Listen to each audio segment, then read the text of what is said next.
तो यहाँ पे हम बात कर रहे थे अभी तक फोटोसिंथेसिस प्रोसेस के बारे में।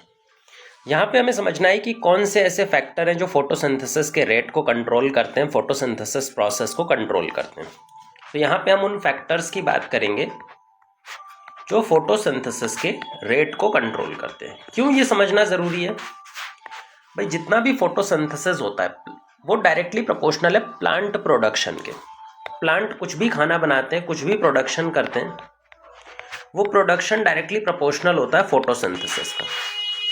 तो कहीं भी अगर प्लांट प्रोडक्शन हमें बढ़ाना हो तो उसके लिए हमें फोटोसिंथेसिस के जो फैक्टर्स हैं अगर उनकी जानकारी होगी तो हम प्लांट प्रोडक्शन को बहुत ईजिली बढ़ा पाएंगे। अच्छा, प्लांट प्रोडक्शन कहाँ कहाँ पे ज़रूरत होती है? प्लांट प्रोडक्शन हमें ज़रूरत होती है एग्रीकल्चर में। जो हमारा खाना है, सबसे बड़ा इम्पॉर्टेंट प्रोसेस अगर आज ह्यूमैनिटी के सामने क्राइसिस है वो एग्रीकल्चर को बढ़ाना है, उसके लिए हमें फोटोसिंथेसिस के बारे में पता होना चाहिए। इसके अलावा हमें अगर कोई और प्लांट बेस्ड प्रोडक्शन है उसको भी बढ़ाने के लिए फोटोसिंथेसिस के बारे में पता होना चाहिए। इसका मतलब फोटोसिंथेसिस के जो फैक्टर्स हैं जो फोटोसिंथेसिस को कंट्रोल करते हैं, अगर हमें वो पता लग जाए तो हम फोटोसिंथेसिस के रेट को भी कंट्रोल कर सकते हैं। टोटल दो तरह के फैक्टर्स फोटोसिंथेसिस को कंट्रोल करते हैं। एक है इंट्रिंसिक फैक्टर्स और एक है एक्सट्रिंसिक फैक्टर्स। अब इंट्रिंसिक फैक्टर्स का मतलब है प्लांट रिलेटेड फैक्टर्स। भाई इंट्रिंसिक का मतलब क्या होता है? जो प्लांट से रिलेटेड फैक्टर्स हैं। और एक्सट्रिंसिक मतलब जो एनवायरमेंटल फैक्टर्स हैं, जो प्लांट के आसपास के जो फैक्टर्स हैं ना, एनवायरमेंटल फैक्टर्स, उसकी बात चल रही है यहाँ पे। तो दो तरह के फैक्टर्स हो गए, एक इंट्रिंसिक प्लांट फैक्टर्स और दूसरे एक्सट्रिंसिक। इंट्रिंसिक फैक्टर या प्लांट फैक्टर में क्या आएगा? इंट्रिंसिक फैक्टर में आएगा भाई जो हमारा लीफ है उसका नंबर कितना है, एक प्लांट के अंदर में लीफ का नंबर कितना है, लीफ का साइज कितना है, लीफ का ओरिएंटेशन कितना है, क्योंकि लीफ ही सबसे इंपॉर्टेंट ऑर्गन है जो फोटोसिंथेसिस करती है। ये सारी चीजें ऑफ लीफ। इसके अलावा लीफ में मीजोफिल सेल कितने हैं, मीजोफिल सेल में क्लोरोप्लास्ट कितना है। भाई एक्चुअल में तो जो लीफ है वहां पे मीजोफिल सेल का नंबर इंपॉर्टेंट है, इसके अलावा उसके अंदर क्लोरोप्लास्ट का नंबर इंपॉर्टेंट है। ये सारी चीजें इंपॉर्टेंट है ना, क्लोरोप्लास्ट का नंबर। इन सबको मिला के हम बोलते हैं इंटरनल फैक्टर्स या फिर प्लांट रिलेटेड फैक्टर्स। ये जो प्लांट रिलेटेड फैक्टर्स हैं ये कंट्रोल कैसे होते हैं? ये जेनेटिक लेवल पे फिक्स होते हैं। भाई ये तो चीजें सारी प्लांट के अंदर में किस तरह का डीएनए, किस तरह के जेनेटिक मटेरियल प्रेजेंट है उस पर कंट्रोल होगा। तो इसका मतलब हम बाहर से या हम इन फैक्टर्स को डायरेक्टली चेंज नहीं कर सकते। अगर हमें इनको चेंज करना है तो हमें जेनेटिक इंजीनियरिंग करके प्लांट के जो डीएनए है उसमें चेंज करना पड़ेगा। तो एक नॉर्मल लेवल पर क्या हम इसको कंट्रोल कर सकते हैं? नहीं, इसको लैब लेवल पे कंट्रोल किया जा सकता है और प्लांट के बनने के टाइम पर, प्लांट के एम्ब्रियो स्टेज में इसको कंट्रोल किया जाता है या फिर रिप्रोडक्टिव स्टेज में कंट्रोल किया जाता है। तो ये तो इंट्रिंसिक फैक्टर्स हो गए जिसको हम डायरेक्टली कंट्रोल नहीं कर सकते। पर कुछ ऐसे भी फैक्टर्स हैं बेटा जो हैं एक्सट्रिंसिक फैक्टर्स, एनवायरमेंटल फैक्टर्स। अब एनवायरमेंटल फैक्टर्स को तो हम मैनिपुलेट कर ही सकते हैं, अपने हिसाब से उसको चेंज कर सकते हैं। अगर एनवायरमेंटल फैक्टर्स की बात करें तो एनवायरमेंटल फैक्टर्स में जो इंपॉर्टेंट फैक्टर्स हैं वो आते हैं लाइट। पहला है लाइट, क्योंकि लाइट सबसे इंपॉर्टेंट है, फोटोसिंथेसिस उसी के प्रेजेंस में होता है। CO2 concentration, external CO2 concentration. Plant के अंदर में एक इंटरनल CO2 कॉन्सेंट्रेशन भी होता है, लेकिन वो अलग चीज़ है। हम यहाँ पे एनवायरमेंट या फिर एटमॉस्फेयर का CO2 कॉन्सेंट्रेशन चेक कर रहे हैं। टेम्परेचर, कोई भी मेटाबॉलिक एक्टिविटी जो होती है वो टेम्परेचर पे बहुत ज़्यादा रिलेटेड होती है, तो टेम्परेचर भी है और वाटर भी है। तो ये कुछ मेजर एक्सट्रिंसिक फैक्टर्स हैं जो फोटोसिंथेसिस को डायरेक्टली कंट्रोल कर सकते हैं।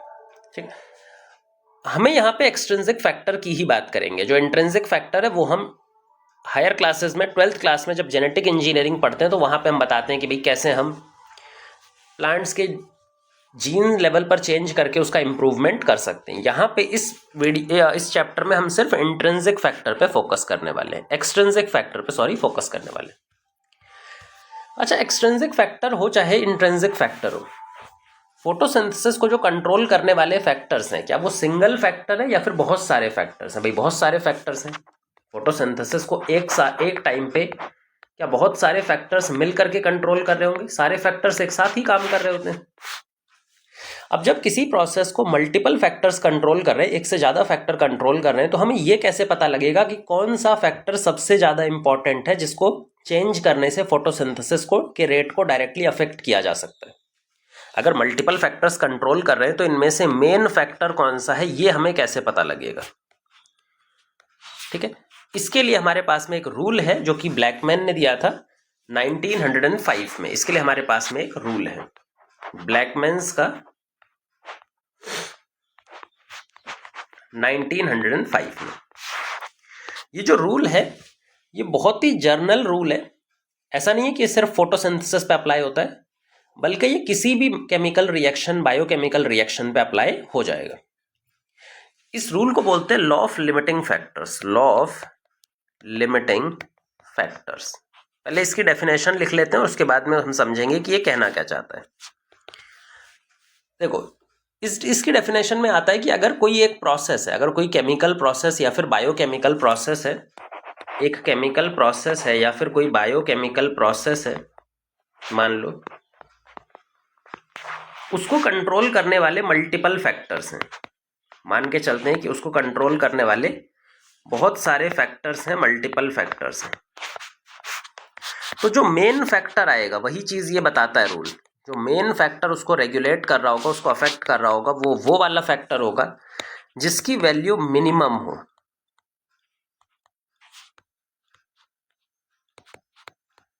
मिनिमम टू इट्स रिक्वायरमेंट, वो जितना चाहिए उसके कंपैरिजन में उसकी वैल्यू मिनिमम होनी चाहिए। तो जिस भी फैक्टर की वैल्यू मिनिमम होगी उसकी रिक्वायरमेंट के अकॉर्डिंग, वही फैक्टर उस टाइम पर क्या हो जाएगा, मेन फैक्टर। और इस मेन फैक्टर को रिप्रेजेंट करने के लिए हम एक टर्म यूज करते हैं, लिमिटिंग फैक्टर। ऐसा फैक्टर जो डायरेक्टली किसी प्रोसेस के रेट को कंट्रोल कर रहा हो, उसी फैक्टर को बुलाया जाता है लिमिटिंग फैक्टर। बहुत सारे फैक्टर्स में से वो सिंगल फैक्टर उस प्रोसेस के रेट को डायरेक्ट कंट्रोल कर रहा होगा और उसको हम बोलते हैं लिमिटिंग फैक्टर। अब ये कहना क्या चाहता है वो समझ लेते हैं। देखो, इसको समझने के बहुत सारे तरीके हैं, मैं एक तरीके से समझा देता हूं। मान लो एक रस्सी है, मान लेते हैं ये एक पूरी रस्सी है, ठीक है। यहां पे हम 3 पॉइंट बनाते हैं, 4 बना लेते हैं, ए बी सी और डी। ये रस्सी जो है हम इधर से अगर खींचेंगे तो कुछ पर्टिकुलर फोर्स पे जाकर के ब्रेक होती है, और ये जो डिफरेंट पॉइंट्स हमने बताए हैं ये वो पॉइंट्स के फोर्स है जितना वो हैंडल कर सकता है, मतलब जिसके बाद वो टूटेगा, जब तक वो नहीं टूटेगा। तो डी पॉइंट से अगर तोड़ना हो तो हमें 50 न्यूटन का फोर्स लगाना होगा। ए पॉइंट क्योंकि सेम है तो यहाँ भी 50 न्यूटन।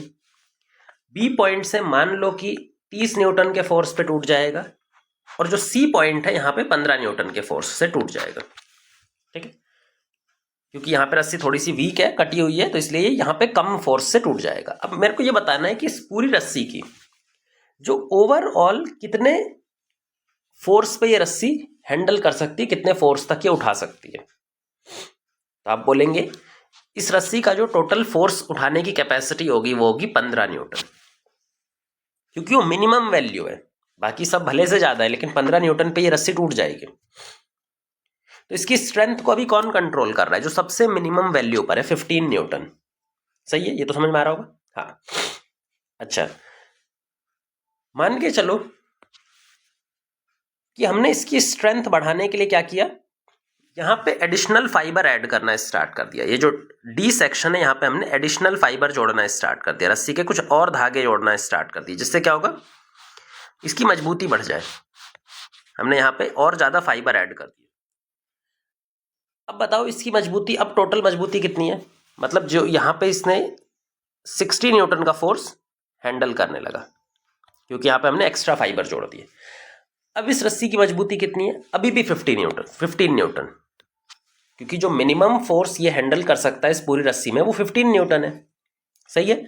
तो इस टाइम पर जो लिमिटिंग फैक्टर है वो क्या है, सी के पास में जो मिनिमम वैल्यू वाला फोर्स है वो लिमिटिंग फैक्टर है। अच्छा, यही काम हम दोबारा करते हैं, हम वापस से इसमें कुछ एडिशनल फाइबर रस्सी जोड़ते हैं, लेकिन अब की बार यहाँ पे जोड़ते हैं।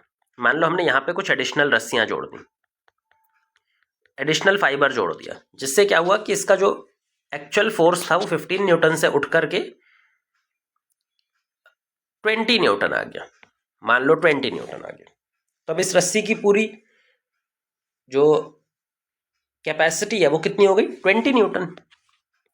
जैसे ही हमने लिमिटिंग फैक्टर को चेंज किया, क्या रस्सी की कैपेसिटी डायरेक्ट बढ़ी, बिल्कुल बढ़ी।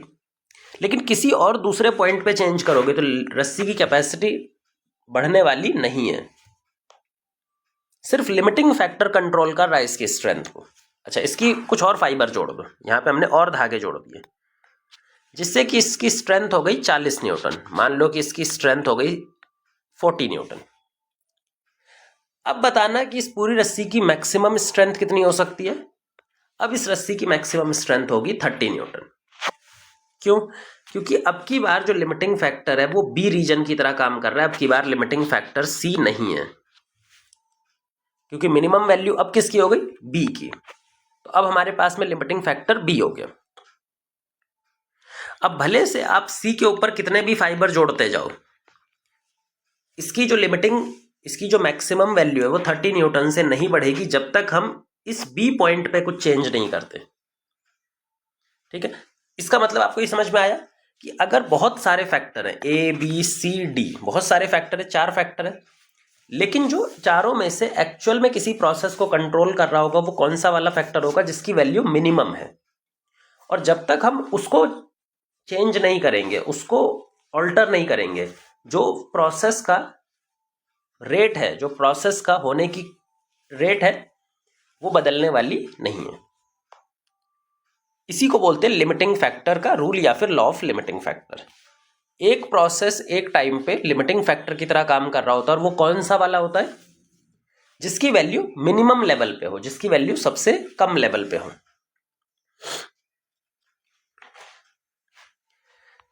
सो ये हो गई बातें लॉ ऑफ लिमिटिंग फैक्टर। अब हम चलते हैं, जो 4 हमने मेजर एनवायरमेंटल फैक्टर्स की बात की थी, जिसमें लाइट की बात की थी, CO2 concentration, external CO2 concentration, temperature की बात की थी, और वाटर की बात की थी। एक एक करके इनको डिस्कस करते हैं। यहाँ पे हम सबसे पहला फैक्टर समझते हैं सनलाइट या फिर लाइट। जो हमारा लाइट फैक्टर है, लाइट एक इम्पॉर्टेंट फैक्टर है, क्योंकि लाइट की एनर्जी को यूज करके ही प्लांट फोटोसिंथेसिस परफॉर्म करते हैं। अतः लाइट को एज अ फैक्टर हम 2 तरह से समझ सकते हैं। एक तो क्वांटिटेटिव प्रॉपर्टी लाइट की यूज कर सकते हैं, और दूसरी क्वालिटेटिव। क्वालिटेटिव का मतलब होता है कि लाइट का कलर कौन सा है, भाई लाइट किस वेवलेंथ की है, किस कलर की है, इसको बोलते हैं लाइट की क्वालिटी। लाइट की क्वालिटी हमने पहले ही पढ़ लिया है जब हमने एक्शन स्पेक्ट्रम पढ़ा था फोटोसिंथेसिस का। उसमें हमने बताया था कि जो रेड कलर की लाइट होती है और जो ब्लू कलर की लाइट होती है, इन दोनों में फोटोसिंथेसिस ज़्यादा होता है एज कम्पेयर टू बाकी किसी भी रीजन ऑफ लाइट से कंपैरेटिवली रेड और ब्लू में ज़्यादा फोटोसिंथेसिस होता है। तो क्वालिटेटिव तो हमने पहले ही पढ़ लिया एक्शन स्पेक्ट्रम के टाइम पे। यहाँ पे हमें क्वांटिटेटिव बात करनी है, जिसमें हम लाइट की क्वांटिटी को मेजर करेंगे, और उसके बाद उसके हिसाब से फोटोसिंथेसिस कैसे चेंज होता है, फोटोसिंथेसिस का रेट, ये समझने वाले। लाइट की क्वांटिटी भी 2 तरह की होती है। एक होता है ड्यूरेशन, यानी कि कितने टाइम के लिए लाइट प्लांट के ऊपर में पड़ रही है, और दूसरा है उसकी इंटेंसिटी।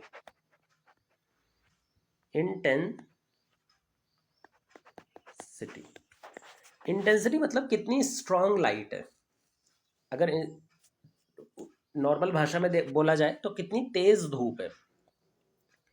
जैसे अगर हम बात करते हैं विंटर की, अपने कॉमन एग्जांपल से याद करते हैं समर की। ठीक है, विंटर में आप पूरा दिन धूप में खड़े रह सकते हैं, आपको बहुत प्रॉब्लम नहीं होगी, बहुत ज़्यादा गर्मी आपको नहीं लगने वाली। समर में आप 5 मिनट धूप में खड़े होकर के देखिए, टाइम ड्यूरेशन बहुत छोटा कर दीजिए, लेकिन आपको तुरंत गर्मी लगने लगेगी, आप अनकंफर्टेबल हो जाओगे। इसका रीज़न क्या है? ड्यूरेशन तो हमने विंटर में ज़्यादा देर खड़े थे, समर में हम कम देर खड़े थे, 5 मिनट खड़े थे, लेकिन इंटेंसिटी में फ़र्क है, जो उसकी स्ट्रेंथ थी उसमें फ़र्क होता है। ठीक है, तो इंटेंसिटी का अगर टेक्निकल टर्म्स में बताया जाए तो टेक्निकल टर्म्स में होता है कि number of photons per unit area. Number of photons per unit area, एक यूनिट एरिया में कितने फोटॉन्स प्रेजेंट हैं। जितने ज़्यादा होंगे उतनी ज़्यादा लाइट इंटेंस होगी, उतनी ज़्यादा स्ट्रॉन्ग लाइट होगी। जब हम फोटोसिंथेसिस पढ़ते हैं तो आपको ध्यान रखना है कि जो ड्यूरेशन ऑफ लाइट होती है वो फोटोसिंथेसिस के रेट को कंट्रोल नहीं करती। अगर ज़्यादा देर के लिए लाइट प्लांट के ऊपर में पड़ेगी तो प्लांट ज़्यादा देर तक फोटोसिंथेसिस करेगा, कम देर तक पड़ेगी तो प्लांट कम देर तक फोटोसिंथेसिस करेगा, लेकिन उस पर रेट पे कोई फ़र्क नहीं पड़ेगा। जैसे इसमें हम याद रख सकते हैं कि मान लो आप एक कार लेकर के जा रहे हो जो 40 किलोमीटर पर आवर के स्पीड से चल रही है। अगर वो 2 घंटा चलेगी तो कम डिस्टेंस कवर करोगे, 4 घंटा चलेगी तो ज़्यादा डिस्टेंस कवर करोगे, लेकिन स्पीड या फिर रेट ऑफ चलने का जो रेट है वो तो सेम ही रहेगा। तो ड्यूरेशन कभी भी रेट को कंट्रोल नहीं करती, बस वो ये बताती है कि फोटोसिंथेसिस कितनी देर तक चलेगा। जो रेट ऑफ फोटोसिंथेसिस है वो दो चीज़ों पे डिपेंड करता है, एक इंटेंसिटी ऑफ लाइट जो कि क्वांटिटेटिव फैक्टर है, और दूसरा क्वालिटी ऑफ लाइट जो कि कलर के बेस्ड है। कलर वाला हमने पहले ही कर लिया, यहाँ पे हम इंटेंसिटी बेस्ड कैसे इंटेंसिटी ऑफ लाइट पे फोटोसिंथेसिस का रेट डिपेंड करता है वो समझने वाले। उसके लिए हम पूरा ग्राफ बनाएंगे और उस ग्राफ में जो डिफरेंट रीजन है उसको समझेंगे। तो इंटेंसिटी पे कैसे डिपेंड होता है फोटोसिंथेसिस, उसके लिए ग्राफ है। उसके लिए हमारे पास में एक ग्राफ है। ये ग्राफ का जो वाई एक्सेस है यहाँ पे हम रखेंगे रेट ऑफ फोटोसिंथेसिस। जो प्रोसेस है फोटोसिंथेसिस है उसका रेट हमने वाई एक्सेस पर रखा है। एक्स एक्सेस पे हम लाइट इंटेंसिटी को रखने वाले हैं। हम यहाँ पे लाइट इंटेंसिटी को रखने वाले हैं।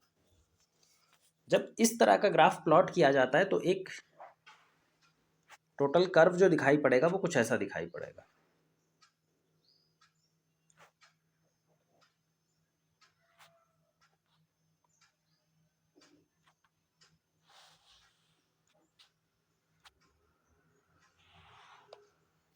ये कुछ कर्व होता है। अब इसके हम डिफरेंट पॉइंट्स पहले लेबल कर देते हैं।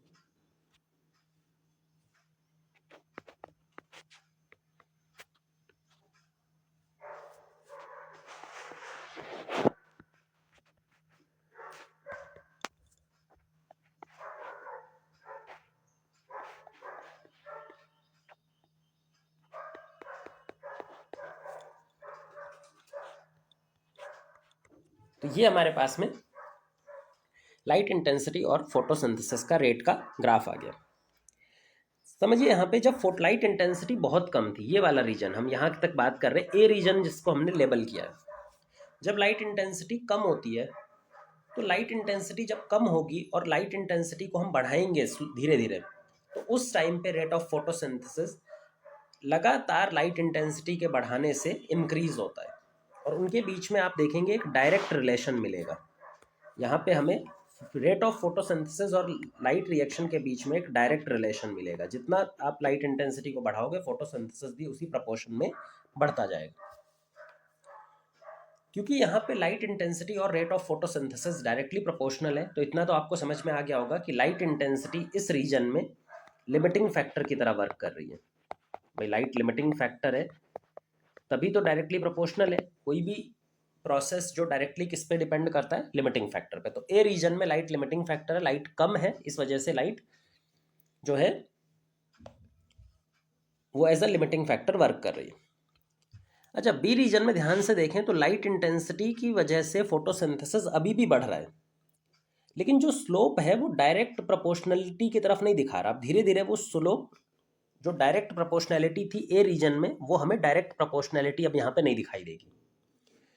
थोड़ा बहुत चेंज अभी भी देखने को मिलता है। रेट ऑफ फोटोसिंथेसिस अभी भी बढ़ रहा है, लेकिन डायरेक्ट रिलेशन हमें देखने को नहीं मिलेगा। ऐसा इसलिए हो रहा है कि जैसे जैसे हम लाइट इंटेंसिटी को बढ़ा रहे हैं तो लाइट इंटेंसिटी अब अपने सैचुरेशन पॉइंट पर पहुंचने वाली है। भाई जितनी लाइट हमें चाहिए, एक बार अगर उतनी लाइट हमें मिल जाएगी तो उसके बाद तो लाइट लिमिटिंग फैक्टर नहीं रह जाएगी, जैसा कि सी रीजन में होने वाला है। पर जब लाइट इंटेंसिटी जैसे जैसे हम बढ़ाते जाएंगे तो वो सैचुरेशन पॉइंट पे जब बढ़ने लगती है तो उस टाइम पे हमें बी पॉइंट मिलता है जहाँ पे फोटोसिंथेसिस अभी भी बढ़ रहा है लाइट इंटेंसिटी बढ़ाने पे, लेकिन वो जो रिलेशन डायरेक्ट रिलेशन होना चाहिए था वो अब डायरेक्ट रिलेशन हमें यहाँ पे दिखाई नहीं पड़ेगा। अब बात करते हैं सी रीजन की। देखो सी रीजन कहाँ से स्टार्ट हुआ है, जब लाइट इंटेंसिटी पहुंच गई है अपने सैचुरेशन पॉइंट पे, ये डी पॉइंट पे, ये जो डी लाइट इंटेंसिटी है इसी को हम बोलते हैं सैचुरेशन पॉइंट। सैचुरेशन पॉइंट ये जो डी लाइट इंटेंसिटी है वो लाइट इंटेंसिटी है कि जहाँ पे लाइट अपना सैचुरेशन पॉइंट रीच कर गई है। अगर इससे ज़्यादा हम लाइट इंटेंसिटी बढ़ाएंगे तो उसके बाद में लाइट लिमिटिंग फैक्टर की तरह काम नहीं करेगी। तो जो सी रीजन है वहाँ पे लाइट अपना सैचुरेशन पॉइंट क्रॉस कर चुकी है। क्योंकि लाइट अपना सैचुरेशन पॉइंट, जितनी लाइट चाहिए थी वो प्लांट को मिल चुकी है, तो इसके बाद लाइट जो होगी वो लिमिटिंग फैक्टर नहीं होगी, लाइट नॉट लिमिटिंग फैक्टर।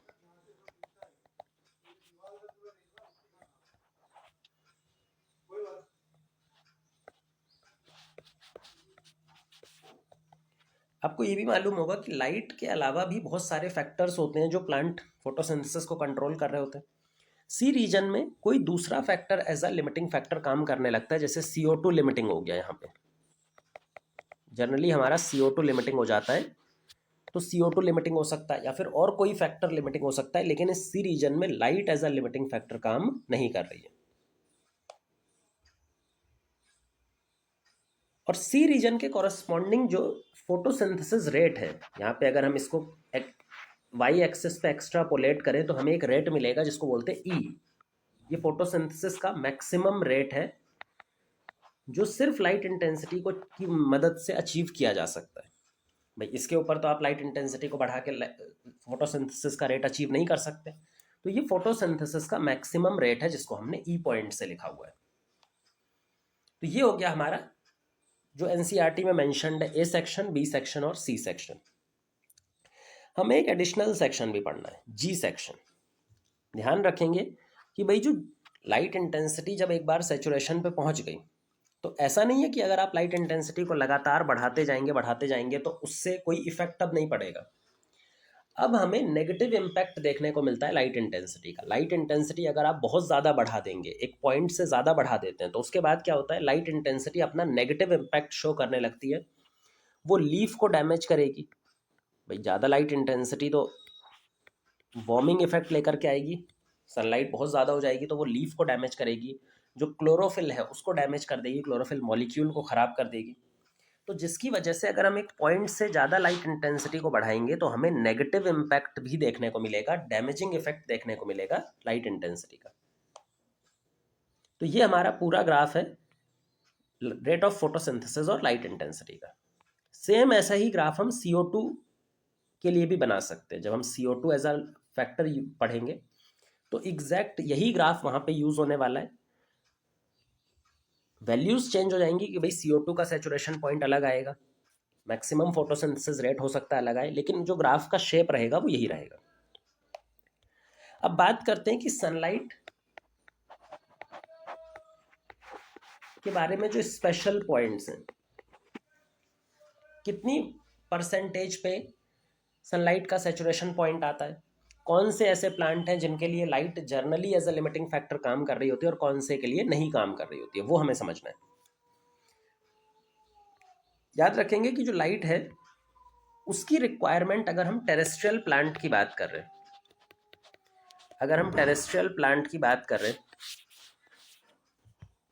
तो जो लाइट है वो बहुत रेयर केस होगा कि light as a limiting factor किसी प्लांट के लिए, जो टेरेस्ट्रियल प्लांट है उसके लिए लिमिटिंग फैक्टर की तरह काम कर रही हो। टेरेस्ट्रियल प्लांट के लिए लाइट जो है वो रेयरली लिमिटिंग फैक्टर की तरह काम करती है।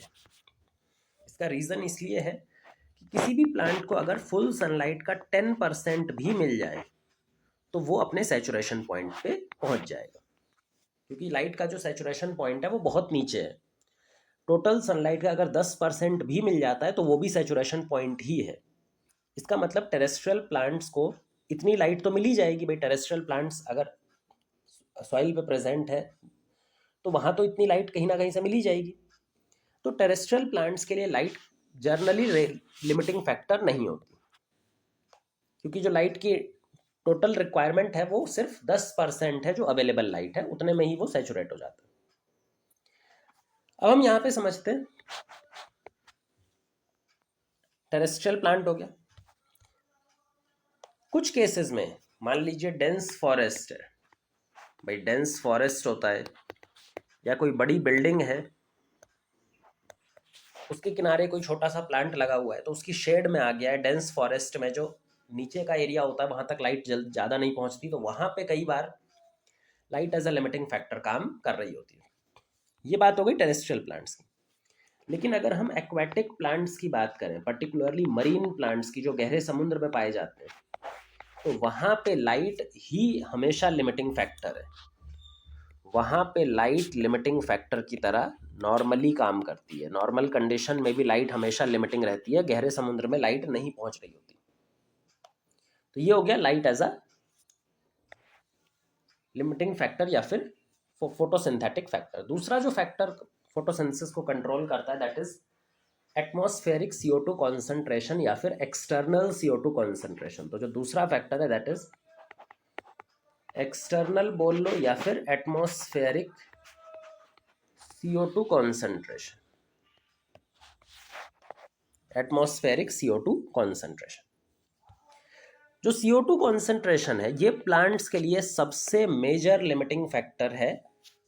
CO2 कॉन्सेंट्रेशन प्लांट्स के लिए मेजर लिमिटिंग फैक्टर है।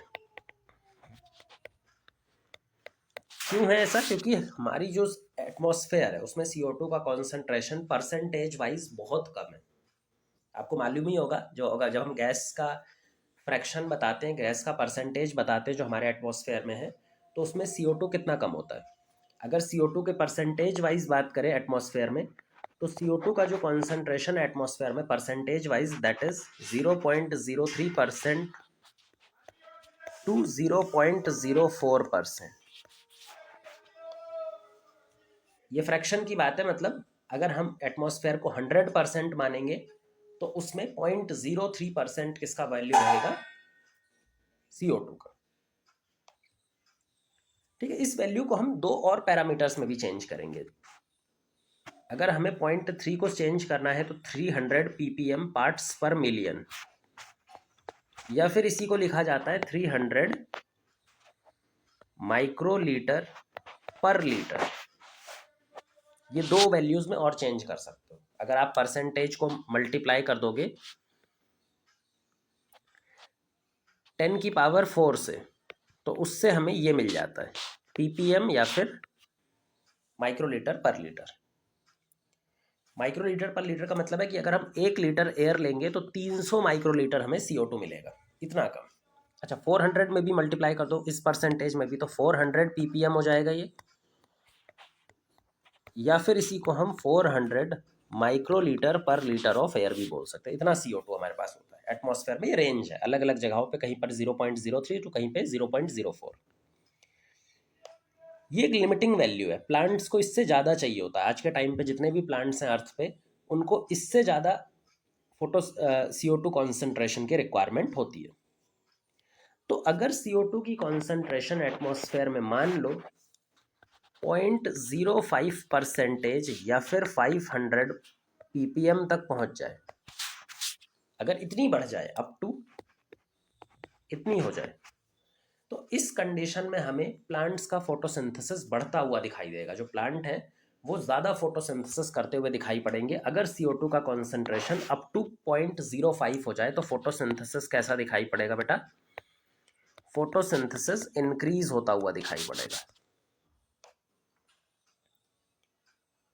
क्योंकि फोटोसिंथेसिस जैसे जैसे CO2 बढ़ेगा तो CO2 एज अभी लिमिटिंग फैक्टर की तरह काम कर रहा है, तो वो बढ़ेगा पर एक टाइम तक ही। लेकिन मान लो अगर 0.05% से ज़्यादा हो जाए तो वहाँ पे वो हार्म भी करेगा।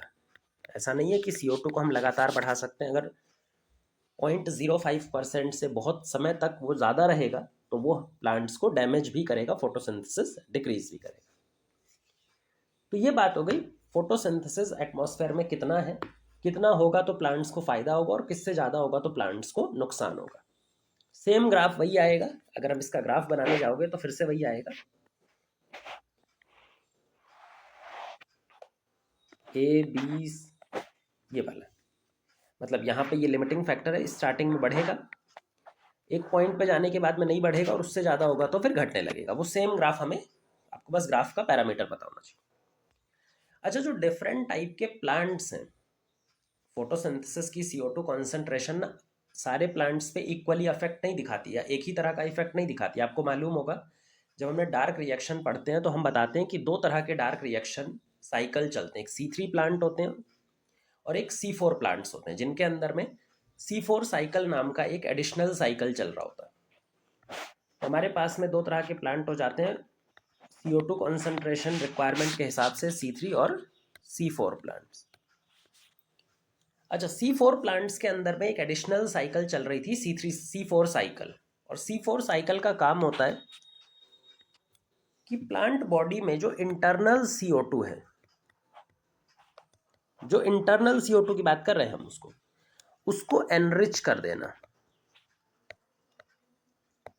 मतलब उसकी कॉन्सेंट्रेशन को CO2 को बढ़ा देना, अंदरूनी तौर पे प्लांट बॉडी के अंदर में CO2 की कॉन्सेंट्रेशन को बढ़ा देना,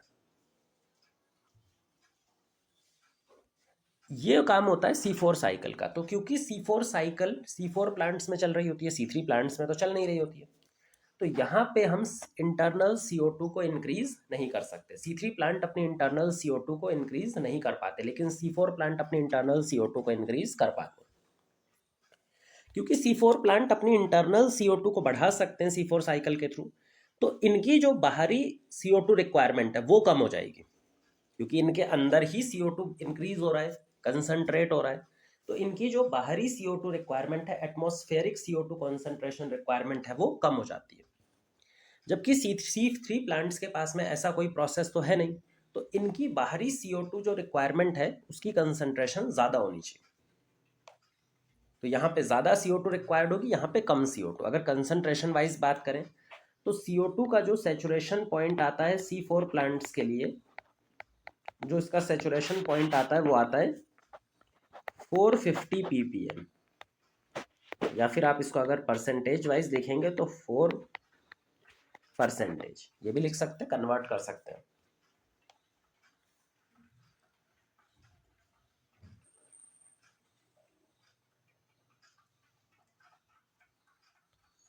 ये जो कन्वर्जन फैक्टर है, सॉरी ये हमने 5 लिखना था, ये 5 होगा, सॉरी। हाँ,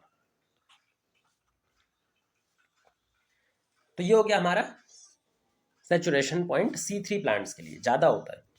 अच्छा, C4 प्लांट्स के लिए कम होता है, कितना होता है? 360 ppm, क्योंकि इनके पास इंटरनल CO2 एनरिच करने का तरीका है, तो इनका जो एक्सटर्नल CO2 पे डिपेंडेंस है वो कम है, 360 पे ही इनका सैचुरेशन पॉइंट आ जाएगा। अच्छा, अब ध्यान से समझना, वापस चलते हैं हमारे करंट एटमॉस्फेरिक CO2 लेवल पे। हमने बोला था जो अभी के टाइम पे एटमॉस्फेयर का करंट CO2 लेवल है वो कितना है? 0.03 से लेके 0.04। अगर इसको ppm में करेंगे तो ज़्यादा अच्छे से दिखाई पड़ता है, ppm। अच्छा, इस लेवल पे बताओ कौन सा ऐसा प्लांट है जिसके लिए लाइट सैचुरेशन पॉइंट पे अभी से मौजूद है, जिसको लाइट ज़्यादा नहीं चाहिए? C4 प्लांट्स का देखो, यहाँ पे 360 ही चाहिए और 360 इनके बीच में ही आ रहा है।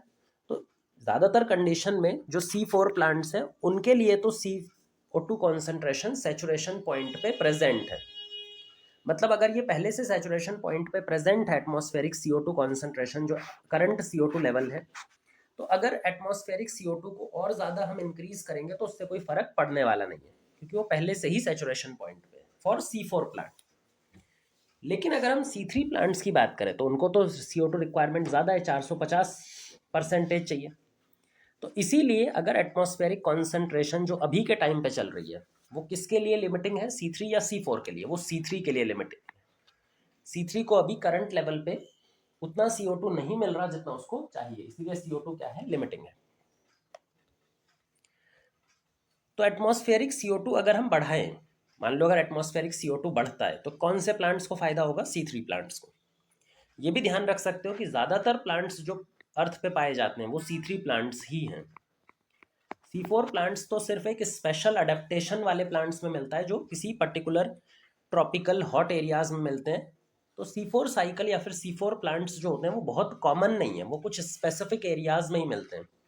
अगर हम अर्थ पे पाए जाने वाले जो कॉमन प्लांट्स हैं उनकी बात करें तो वो C3 प्लांट्स ही होते हैं।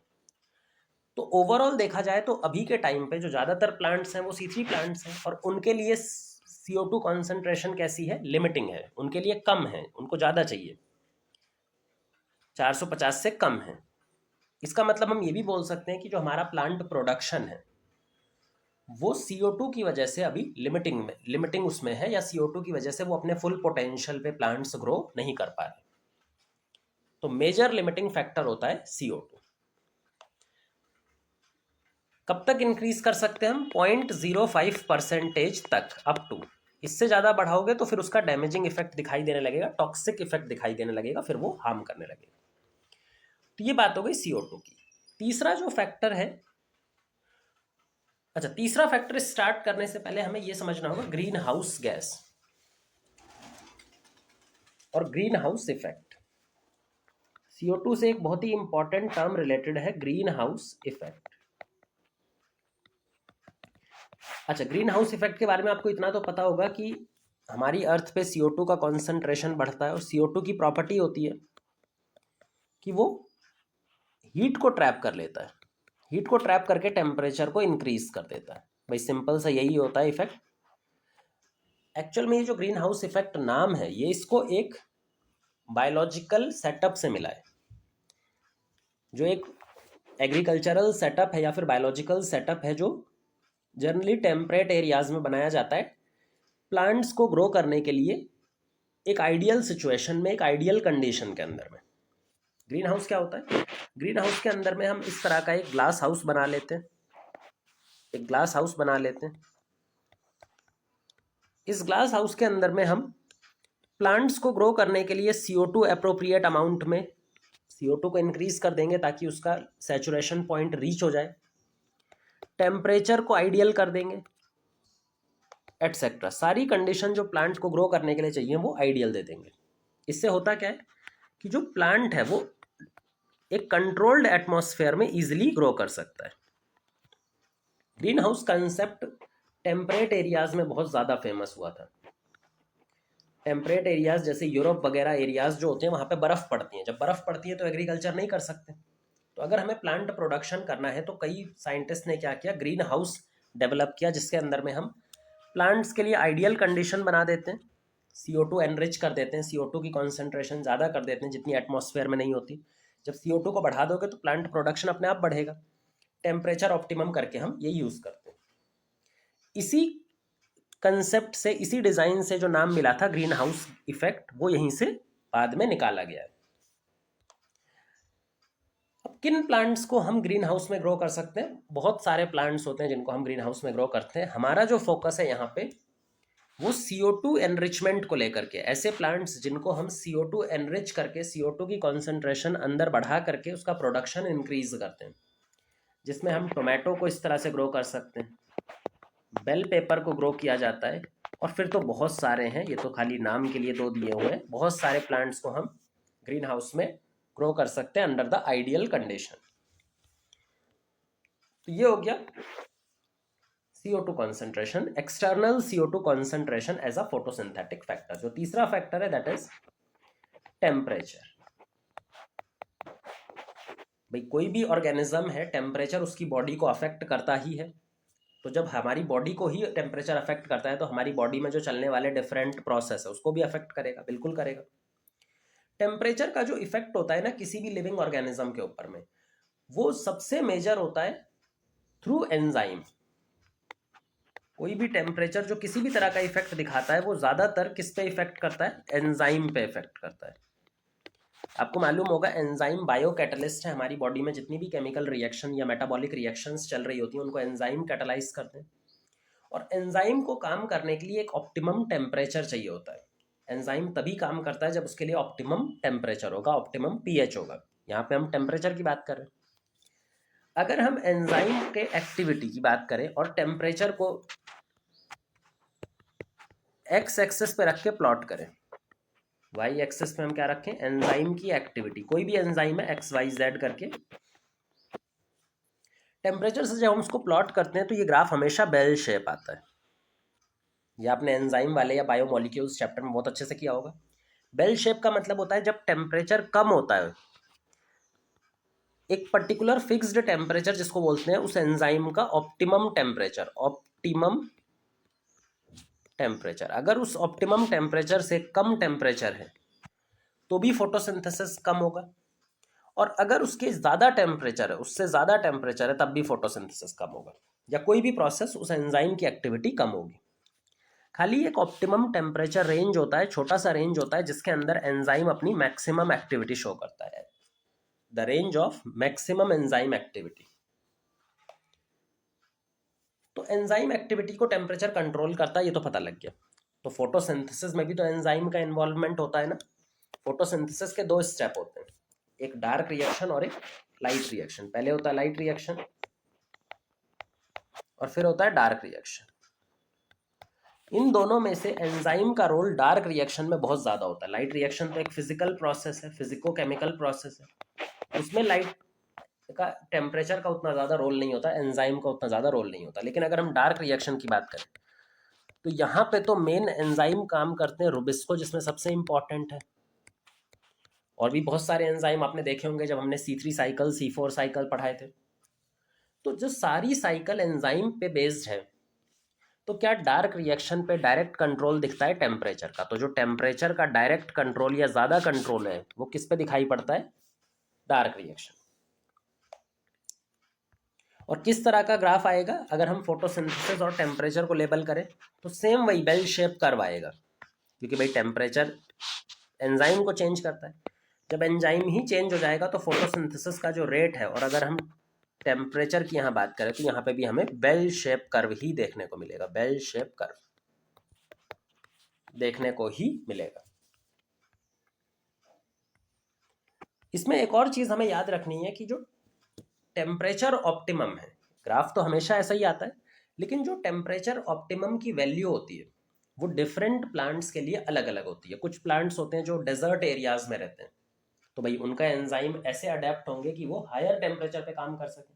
कुछ ऐसे प्लांट हैं जो टेम्परेट एरियाज में, ठंडे एरियाज में पाए जाते हैं, तो वो ऐसे अडेप्टेड रहेंगे पहले से, उनकी एंजाइम ऐसे अडेप्टेड रहेंगे कि वो लो टेम्परेचर पे ऑप्टिमम वर्क कर पाए। तो जो डिफरेंट टाइप के प्लांट्स होते हैं या ऑर्गेनिज्म होते हैं, वो जिस एरिया में पाए जाते हैं उस एरिया में मिलने वाले टेम्परेचर के हिसाब से अपने अंदर में उन्होंने इस तरह का मॉडिफिकेशन कर रखा है, जिसके अकॉर्डिंग वो अपना ऑप्टिमल सर्वाइवल, अपने अंदर में जो उनके एंजाइम पाए जाते हैं वो ऑप्टिमली एक्टिविटी शो कर सकते हैं। ठीक है।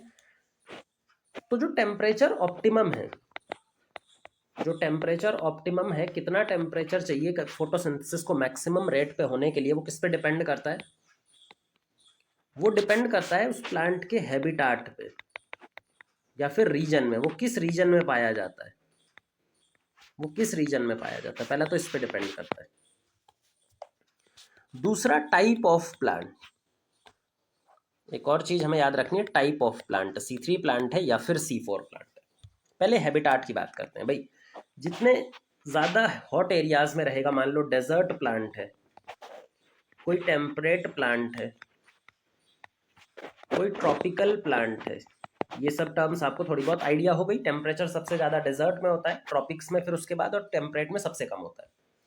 तो ऐसे प्लांट जो डेजर्ट में मिलते हैं उनका टेम्परेचर ऑप्टिमम ज़्यादा होगा, फिर जो ट्रॉपिक्स में मिलते हैं उनका टेम्परेचर ऑप्टिमम टेम्परेट से ज़्यादा होगा, और टेम्परेट वालों का सबसे कम होगा। तो इसका मतलब है टेम्परेचर ऑप्टिमम वेरी करता है हैबिटाट से, उस प्लांट के हैबिटाट कहाँ पे वो नॉर्मली पाया जाता है। टाइप ऑफ प्लांट की बात करें तो C3 प्लांट और C4 प्लांट्स में टेम्परेचर ऑप्टिमम C4 का ज़्यादा होता है। जो C3 होता है इसका 25 से 30 रहता है, और C4 का 30 से 40 के बीच कुछ रहता है। ये इनका टेम्परेचर ऑप्टिमम रहता है C3 और C4 का। C4 का थोड़ा सा ज़्यादा रहता है। तो ये बात हो गई टेम्परेचर की। अब टेम्परेचर के बाद में हमें लास्ट फैक्टर जो है external factor, that is fourth factor, water. Water photosynthesis को जब कंट्रोल करता है तो इनडायरेक्ट कंट्रोल दिखाता है। ऐसे तो वाटर इज अ सबस्ट्रेट की तरह भी फोटोसिंथेसिस में इस्तेमाल किया जाता है। जब हम फोटोसिंथेसिस करते हैं तो CO2 और वाटर को कंबाइन करके फूड बनाते हैं, ग्लूकोज बनाते हैं। लेकिन वाटर की रिक्वायरमेंट ड्यूरिंग फोटोसिंथेसिस इतनी ज़्यादा नहीं होती कि उसका डायरेक्ट रोल हम पढ़ सकें। लेकिन वाटर का जो इनडायरेक्ट इम्पैक्ट होता है प्लांट बॉडी में वो बहुत ज़्यादा है। वाटर का स्टेटस या वाटर का लेवल किसी प्लांट बॉडी में कितना है वो डिसाइड करता है उसकी turgidity of cell. Turgidity of cell वो डिसाइड करता है उसका लीफ एक्सपेंशन। ये कौन डिसाइड करता है? Water status. किसी भी प्लांट पार्ट में वाटर स्टेटस कितना परसेंटेज वाटर प्रेजेंट है। दूसरी चीज, वाटर हमारे एंजाइमेटिक एक्टिविटी को भी कंट्रोल करता है, क्योंकि सारी एंजाइमेटिक एक्टिविटी कहाँ पे चलती है? साइटोप्लाज्म में। और साइटोप्लाज्म क्या है? साइटोप्लाज्म ज़्यादा अमाउंट में वाटर ही तो है। तो वाटर का जो इम्पैक्ट है वो हमें क्या दिखाई पड़ता है? इनडायरेक्ट दिखाई पड़ता है। अगर वाटर कम होगा तो लीफ जो होती है वो सिकुड़ने लगती है। अगर वाटर, आप देखा होगा जब लीफ सिकुड़ने लगती है, जिसको बोलते हैं विल्टिंग, प्लांट जो है मुरझाने लगता है, उसके लीफ झड़ मुरझा जाते हैं इस तरह के। अब जब उसका लीफ सरफेस एरिया ही छोटा हो जाएगा तो क्या सनलाइट उस पर अच्छे से नहीं पड़ेगी? लीफ सरफेस एरिया छोटा हो गया, जब सनलाइट अच्छे से नहीं पड़ेगी तो फोटोसिंथेसिस तो वैसे भी कम ही होगा। तो लीफ वाटर के स्टेटस की वजह से प्लांट मुरझा जाता है, उस पर सनलाइट कम पड़ती है, जिसकी वजह से वो फोटोसिंथेसिस कम कर पाता है। तो ये हमारे 4 फैक्टर्स हैं, एक्सटर्नल फैक्टर्स, जो फोटोसिंथेसिस को कंट्रोल कर रहे होते हैं।